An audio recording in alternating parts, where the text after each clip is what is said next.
We're in the studio of WRMU at Mount Union.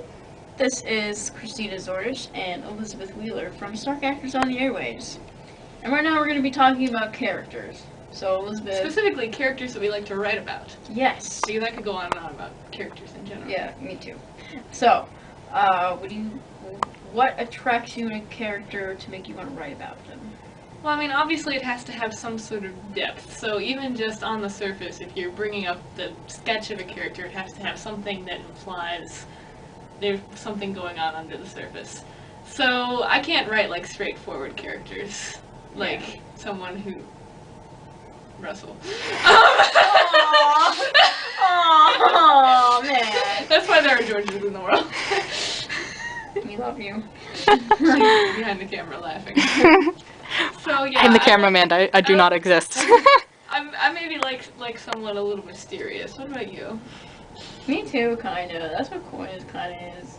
Cause I kind of notice that I have like a trend with characters. Cause either they're jerks, or they're stupid.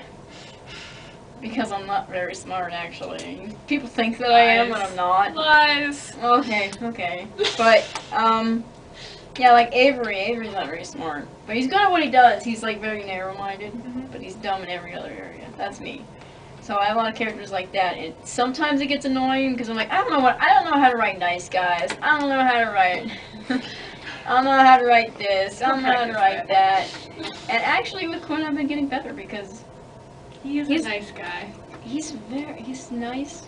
He's also very serious. He's like a real person. He's not like... That's also something that has to be for a character. I mean, I don't like people who are so much like...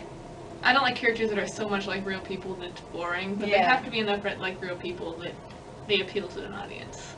Yeah, because if they're just... What's that called? Flat characters? Yeah. Stagnant? Yeah. Whatever. Yeah. Whatever word you want to use. Yeah, I don't like that either. Yeah.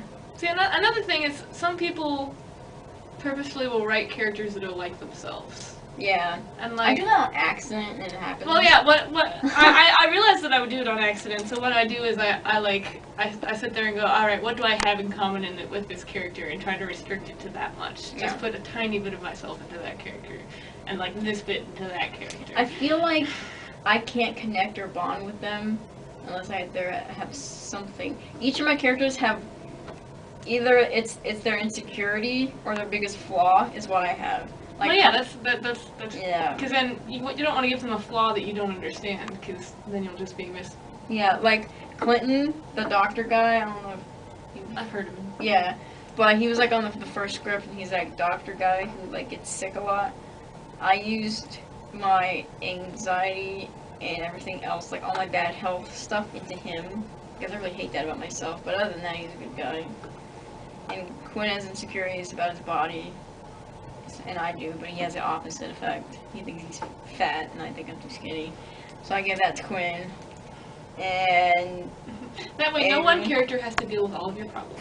Yes. And Kazuo, the cat guy, it has my biggest flaws, because I could be actually really selfish and a jerk when I want to be. That's actually most people's biggest flaws. Yeah, I'm really selfish with my stuff. Like, I won't even let somebody wear my blazers because I'm so attached to them. I'm like, no, they're mine, they're part of me. Kazuo's all my selfishness into one person, and it's terrible because a lot of people hate them. Hate him. And I'm like, I'm really sorry. Yeah, you feel sorry for the terrible things you do to your characters. I'm like, but it's worth it in the end, characters. It really is.